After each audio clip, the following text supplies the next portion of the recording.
Hello, welcome to my safe space. My name is Lena, and I'm back to make another trauma deep dive, the purpose of which is to bring awareness to the devastating effects of childhood traumas they can have on us in adulthood.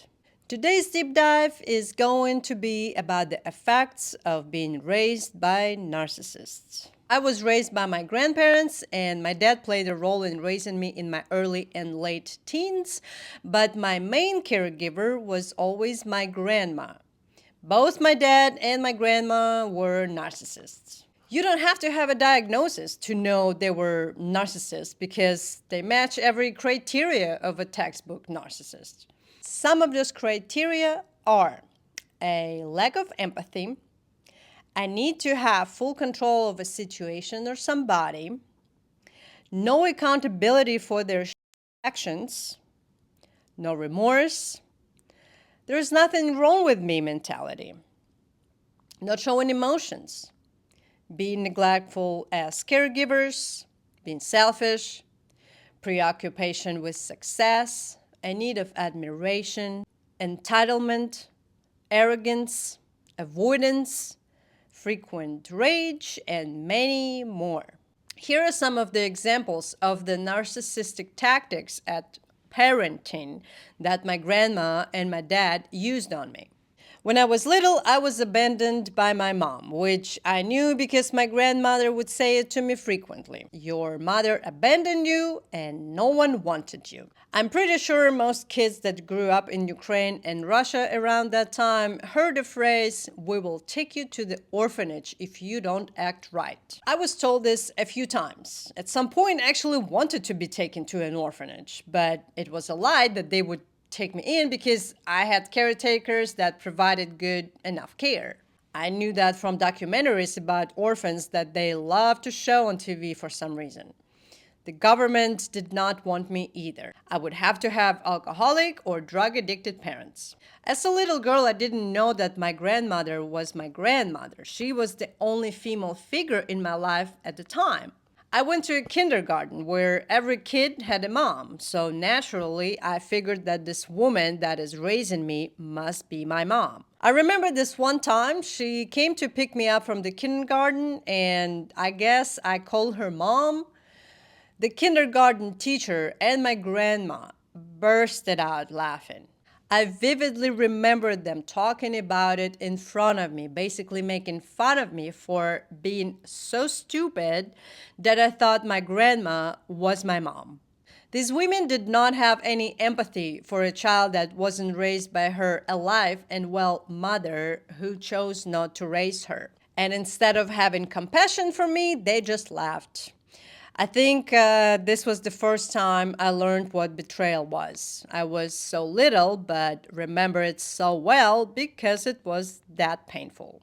As a little child, I was very quiet and I could play alone all day without bothering the adults, which my grandpa was very proud of, as if it was her achievement. In reality, this means I was emotionally neglected and had to learn to play alone because I knew no one had interest in entertaining me.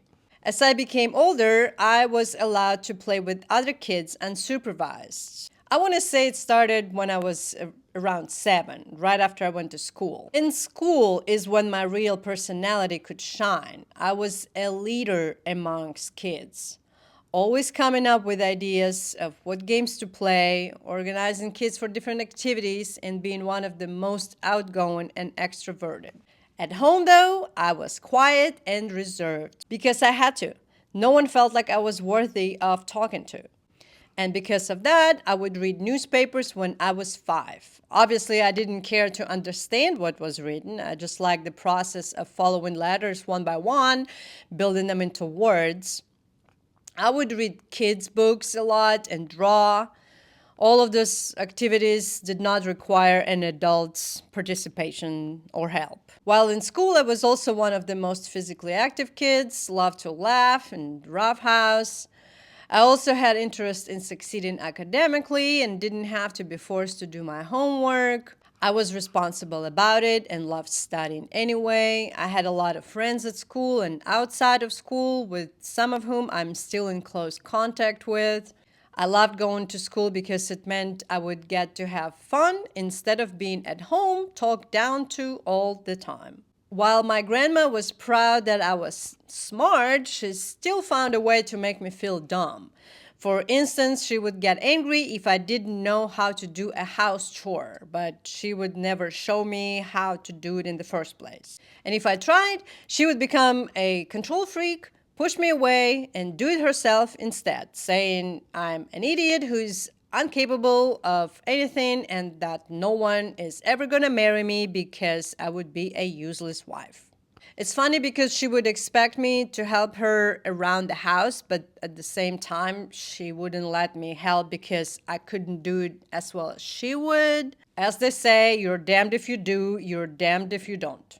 I was definitely a scapegoat in the family and was often compared to my grandma's first granddaughter, who she also raised. Vita was her golden grandchild, and she would often say that I'm nothing like her and that she wishes I was like her. She would say I was ugly, unlike beautiful Vita, because Vita had blonde hair and blue eyes, and I'm this dirty Asian. The racism was a huge part of my childhood. I was surrounded by it daily, at home and outside of it. I'll have to make a separate video about it because, man, do I have to say. My grandma would comment on my appearance constantly. She would say I look just like my mom, duh, that my skin is too dark, my eyes are too slant, my hair is too fine, and overall, I'm just an awkward, ugly girl. I grew up knowing I was ugly. I hated being photographed, always had my chin down in photos, was afraid to smile, and was sure that no guy would ever look at me and find me attractive.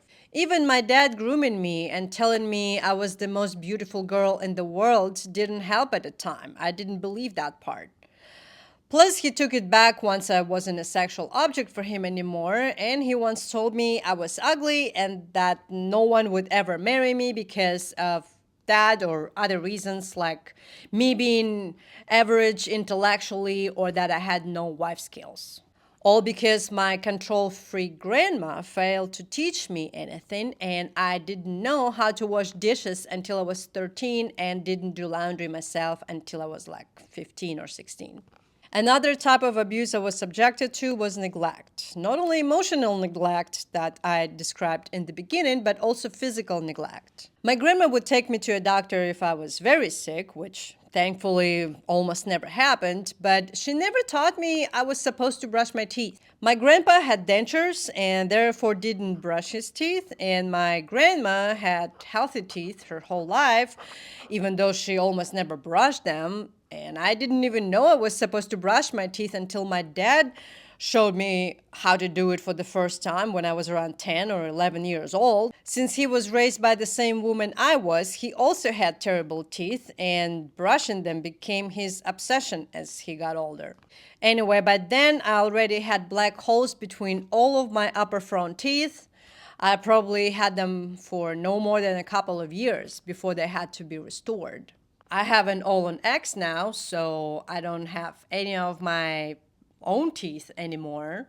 Last time I had a checkup, they counted 8 infected root canals, which I always had issues with. That was the last time I did anything to my teeth before having them all taken out, or what was left of them anyway. It was preventable, and I can 100% say that my caretakers failed me and are to blame for the bad condition of my teeth.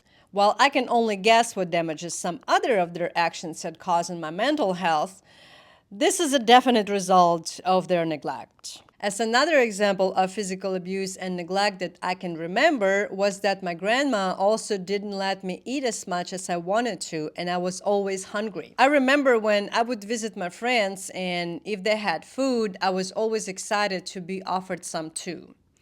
I grew up with suppressed hunger and was always very skinny. Funny enough, my grandma would make fun of me for being so skinny, but she was under the impression that I ate a lot and nothing stick to my bones. I can assure you, I didn't eat a lot whatsoever. I was always hungry. This is embarrassing, and I never shared this with anyone, but I would even eat food found on the street. Not only did my grandma always shame me that I ate too much, she always shamed me for being picky because I didn't like beef liver or onions as any normal kid. I still ate them, I just didn't enjoy them. When I went to school, the first couple of years, we had food provided to us by the government. It was free. But then I guess the funding ended, and parents would give their kids a bit of money to buy something at the cafeteria in school. Most kids would buy an entire meal. Some would only buy a pastry and some tea or something else to drink. And I had nothing all day. I was not given any money, and I wasn't given any food to take with me until I was in 8th grade. So I would stay hungry at school for a total of 5 years. The only reason my grandma started giving me sandwiches to take to school with me when I was in 8th grade was because the teacher shamed her for not providing school lunch for me. So my grandma would start buying the cheapest bologna and would make me a sandwich to take with me every day. Same thing, every day, bologna sandwich. We had very long days at school by then, and I would be there from 8 a.m. to 3 p.m. When I tell all these horror stories to people, they always assume we were poor. That wasn't the case. My dad made very good money when he lived in Russia, and then when he came back, he had his own business. He made very good money. But him and his parents would always save, save, save, which is good in healthy amounts. And I learned about saving from them as well, but they used extreme methods to save money that they weren't even spending on anything. They saved money for the sake of owning money. We had old furniture that was falling apart, and my dad still has it, and he actually still sleeps on the couch that my grandparents bought before I was even born. My grandma wouldn't cook something because it called for 2 eggs instead of 1, like a cake or something. She would also never buy butter, and we rarely had meat. It was always organs like liver or chicken hearts. And a whole chicken was our New Year's treat, which is celebrated like Christmas here in the States. So think the biggest holiday of the year. But yet they had enough money saved up to buy an entire house if they wanted to, with cash. I had very few clothes. I would grow out of it and still wear it. My grandma did some sewing, so she would reuse the same clothes over and over again to try and keep up with me growing up. Which, of course, I never heard the end of because I was growing up on purpose to piss her off. Anything I did was to piss her off. I guess when my parents moved back for that brief moment when I was 5, they brought me some dresses and some other clothes to wear, but my grandma never let me wear them because they were too nice. So I grew out of them without ever being able to wear any of it. I was only allowed to wear my brother's old clothes that they didn't take when they moved back to Russia because he grew out of them. It was denim overalls, a sweater, this blue sweater, and this neon green puffer jacket. That's it. I remember every piece of clothes I owned back then. My grandma's sister then found out what thrift stores were. They just became a thing in Ukraine back then. So she got addicted to shopping there, and she would buy me some clothes. Those clothes were pretty much all I had. Had she not bought me anything, I don't even know what I would be wearing. It was an interesting contrast. I would come to school wearing pants 3 inches too short on me. I would be malnourished, always hungry, with rotten teeth and knots in my hair. But I had the latest toys and the coolest stationery because my dad would buy them for me as a part of the grooming and later an exchange process he had with me. He molests me in exchange of a Tetris or a Tamagotchi. It was never a straight up exchange, no, but that's how he would make sure I was on his side and never told anyone about him sexually abusing me. He was a cool dad that did weird things I didn't like, but he was still cool. As for beating me, I was one of the few kids that thankfully wasn't beaten. My grandma beat me up with the belt one time for lying, but my grandpa stopped her and told her if she raised her hand at me ever again, he would personally beat her up. So she never touched me again. My dad didn't beat me up either, except this one time when I was a teenager in my early teens and I went to the beach with his friend. He came to see my dad, but he wasn't home. So somehow I talked him into taking me to the beach with him. I left a note for my dad and we left. The dude was cool and I just mostly wanted to hang out with his Doberman and to swim. He brought me home safely, but my dad was home and we both got in trouble. Looking back, I know why my dad was angry at him, but I still don't know why he slapped me across the face as if I was his lover that cheated on him. That's the vibe I got from it then. And if he was really worried, he could have gone to the beach and found me there swimming with a dog. My dad would also give me silent treatment when he was mad. That was his go-to parenting method. If he decided to give me a silent treatment, it would usually be without explaining what I did wrong. He would leave me guessing why he's mad and wouldn't talk to me. Even the last time I saw him in 2020, I was in Ukraine just for 2 weeks to visit him. Out of nowhere, he stopped talking to me and we haven't talked for about 3 days. I was like, okay, screw this. I'm gonna be a bigger person. So I bought him a bottle of some expensive scotch and some other stuff and basically came to him and started telling him about the scotch and all that. And he acted like nothing ever happened, like he always did. I was contemplating moving into a hotel and never saying goodbye, but thought I wasn't going to get on his level. After all, he has absolutely no one else left. His parents died a long time ago, and he hasn't seen or talked to his older daughters since he left his ex-wife. I should have left him then and there, to be honest, but I guess I have empathy, unlike him and his mom. My grandma wasn't known for giving silent treatment, so I'm not sure where my dad learned this from, but it's evident that they both were probably narcissists and definitely abusive. My grandpa wasn't having much fun with them either. Him and my grandma lived in separate rooms, and I would sleep with my grandma on a futon the entire time until I moved out at 13. You would think I would have attachment issues due to that, but no. In fact, I grew up pretty independently and spent as much time outside as I could in all weather conditions. I would not have to report where I was because no one cared, and I could be anywhere I wanted to, which got me in some dangerous situations, but that's a story for another time. It took me some time to adjust to my husband, who I thought was trying to take my freedom by always demanding to know where I am. But he wasn't really demanding. He would be genuinely worried about me. It's just I wasn't used to anybody worrying about me. It's different now. I no longer leave the house without saying a word and don't stay out not checking my phone either. My husband was able to explain to me that in a healthy relationship, people discuss these things and stay in touch. All this abuse I lived through left some scars for sure, but they aren't anything I can't fix.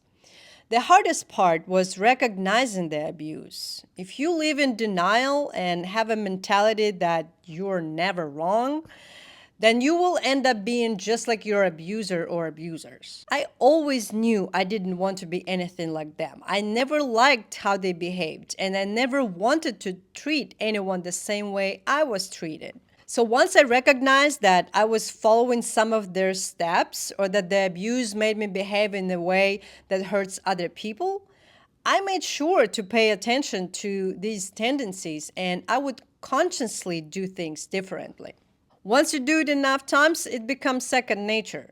You just gotta observe the effects of your trauma, not absorb them. By no means this is a full story. I want to dedicate more time discussing all of the ways I was mistreated as a child for the purpose of finding out why it is wrong and what it did to me.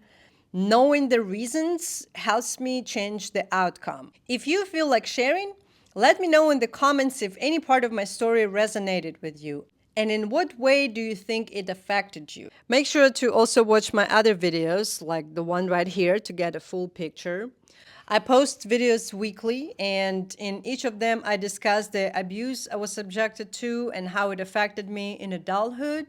I believe that you and I are capable of winning this battle and showing our abusers a middle finger. Now, thanks for watching, and I'll see you next week. Bye.